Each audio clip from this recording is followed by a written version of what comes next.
साथियों नमस्कार, स्वागत है आपका हमारे YouTube चैनल में। आज की चर्चा का विषय कुछ भिन्न है, इसीलिए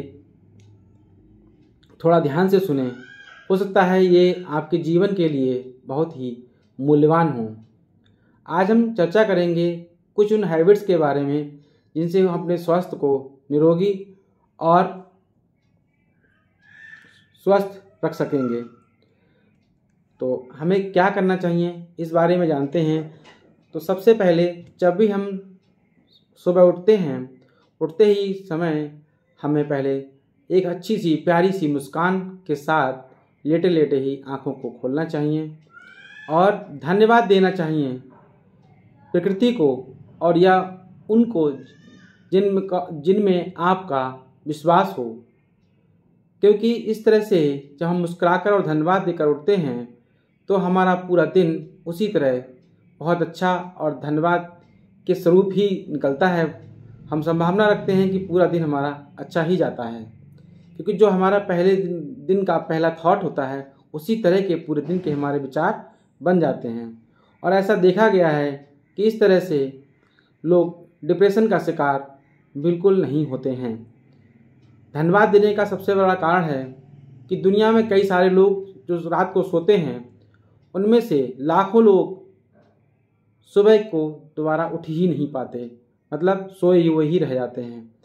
तो इससे बड़ी बात और क्या हो सकती है। हमें प्रकृति को धन्यवाद देना चाहिए कि आज आपने हमें एक और नया दिन दिया जिसमें हम और एक अच्छा जीवन जिएंगे और अच्छा कुछ करने का प्रयास करेंगे। इसके लिए हम प्रकृति को धन्यवाद देते हैं। दूसरा, जब भी हम उठें तो हमें दाहिनी करवट से उठना चाहिए, क्योंकि रात भर हम किसी भी पोजीशन में सोए हों, कैसे भी सोए हों, लेकिन जब हम सुबह उठते हैं तो दाहिनी तरफ हमें उठना चाहिए, क्योंकि बाईं तरफ हमारा एक शरीर का अनमोल अंग जिसे हम हृदय कहते हैं उस पर प्रेशर ना पड़े। और सीधे हाथ की तरफ उठने से हमारा लीवर भी उस तरफ होता है, जिससे कि हमारा डाइजेस्टिव सिस्टम काफ़ी इम्प्रूव होता है। इसके पीछे कई सारी साइंटिफिक रीजन भी हैं और मान्यताएँ भी हैं, लेकिन हम उसमें जाएंगे तो बहुत ज़्यादा लंबा वीडियो हो जाएगा, तो मैं शॉर्ट में ही कुछ चीज़ें बताता जा रहा हूँ। तीसरा पॉइंट है कि हमें एक साथ उतरना बेड से नहीं चाहिए। हम बेड पर बैठे बैठे ही एक पैर को नीचे लटकाते हैं पहले, फिर दूसरे पैर को लटकाकर थोड़ा सा उसको मूवमेंट देते हैं। 30 सेकंड तक हमें बेड पर बैठा रहना चाहिए और अपने हाथ की हथेलियों को रगड़ कर जब हमें लगे थोड़ी सी गर्मी महसूस हो रही है तो अपनी आइज़ पर रख लेना चाहिए। जो भी लोग मेडिटेशन करते हैं, रिलैक्सेशन टेक्निक अपनाते हैं, आपने देखा होगा उसके बाद वो कहते हैं आइज़ को ओपन करने के लिए इसी तरह की तकनीक को अपनाते हैं, जिससे कि हमारा सर्कुलेशन अच्छा हो जाता है और दिमाग अलर्ट होने लगता है कि हम सो के उठ चुके हैं। काफ़ी ब्रेन एक्टिव हो जाता है, ब्लड का सर्कुलेशन बहुत अच्छा हो जाता है। उसके बाद बेड से सीधे पैर जमीन पे रखते समय कोई चप्पल नहीं पहनना चाहिए। सीधे नंगे पैर ही जमीन पे हमें कदम रखना चाहिए। इसके साथ स्वर विज्ञान जुड़ा हुआ है, सांस विज्ञान जुड़ा हुआ है। उसको जो लोग मानते हैं उनका ये कहना है कि जिस तरह की नासिका से हमें उस समय सांस आ रही हो उसी पैर को हमें ज़मीन पर पहले रखना चाहिए। अगर हमारी दाहिनी नासिका चल रही है तो हमें दाहिना पैर पहले रखना चाहिए, हमारी बाईं नासिका चल रही है तो हमें बायां पैर पहले रखना चाहिए, जिससे कि वो सर्कुलेशन पूरा हो सके और हमारी श्वसन क्रिया अच्छे से चल सके। पांचवा है, जब हम उठ चुके हैं तो उसके बाद हमें शरीर को अंगड़ाई लेना चाहिए, जिसे हम कहते हैं अंगड़ाई लेना, मतलब स्ट्रेच करना चाहिए। एक अच्छी सी अंगड़ाई लेने से हमारा ब्रेन एक्टिव हो जाता है और स्ट्रेच होने से रात भर हम किसी पोजीशन में करवट से या हमारा कोई भी अंग दब गया हो या मुड़ा रह गया हो तो स्ट्रेच करने से सब में बेहतर सर्कुलेशन जाता है। तो हमें उठते ही जो है स्ट्रेच करना चाहिए, जिसके बहुत सारे बेनिफिट्स होते हैं और अच्छी सी गहरी सी सांस भी लेते हैं स्ट्रेच के साथ तो हमारे ऑक्सीजन का सर्कुलेशन अच्छा हो जाता है। पांचवा है, उठने के बाद हमें गुनगुना पानी पीना चाहिए। कम से कम 3 गिलास गुनगुना पानी पीना चाहिए। जिन लोगों को गुनगुना पानी अच्छा नहीं लगता है वो सादा पानी भी पी सकते हैं। पहले हमें 3 गिलास सादा पानी पीना चाहिए, उसको पीने के लिए हमें उकड़ू बैठने की पोजीशन बहुत अच्छी होती है।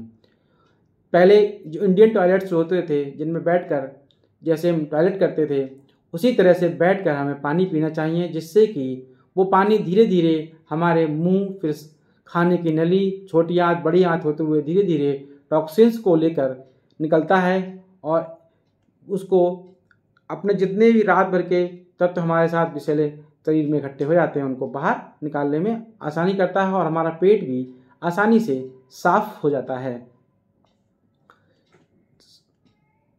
7वां पॉइंट है कि हमें अपने आँखों को ताज़े पानी से छप्पे मारकर धीरे धीरे, ये अगर पानी और ठंडा हल्का सा हो तो और अच्छी बात है, उससे छप्पे मारकर धुलना चाहिए, जिससे कि हमारी आँखों को एक तरावट सी महसूस होती है और हमें बहुत अच्छा फील होता है और ब्लड का सर्कुलेशन चेहरे पर बहुत ही अच्छा हो जाता है, जिससे हमारे चेहरे पर एक विशेष तरह का निखार महसूस होता है।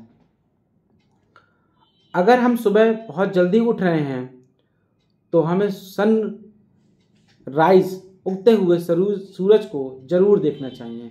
हमें उगते हुए सूरज को अवश्य देखना चाहिए, क्योंकि सुबह सुबह जब सूरज निकलता है तो उसकी पॉजिटिव रेज हमारे शरीर से निकलती हैं, शरीर तक पहुंचती हैं और शरीर पर जब पड़ती हैं, आँखों पर जब पड़ती हैं तो बहुत ही एक पॉजिटिव एनर्जी हमें फील होती है और बहुत सारे त्वचा रोग हमारे शरीर से दूर हो जाते हैं। इसीलिए पहले धर्मानुसार सूर्य पर जल अर्पित करने की प्रक्रिया अपनाई जाती थी।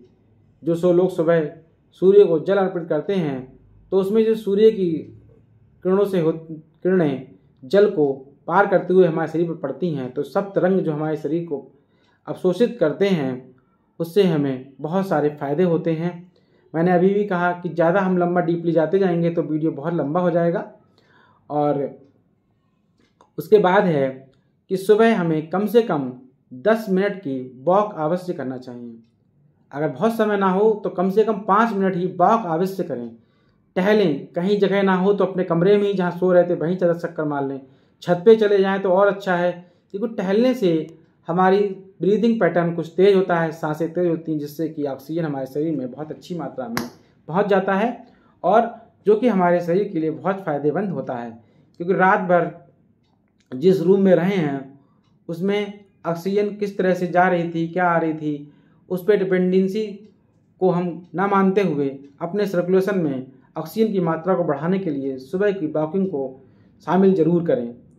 जो लोग वॉक करते हैं वो अच्छे से जानते होंगे कि हमारे नियमित वॉक करने के क्या क्या फ़ायदे हैं।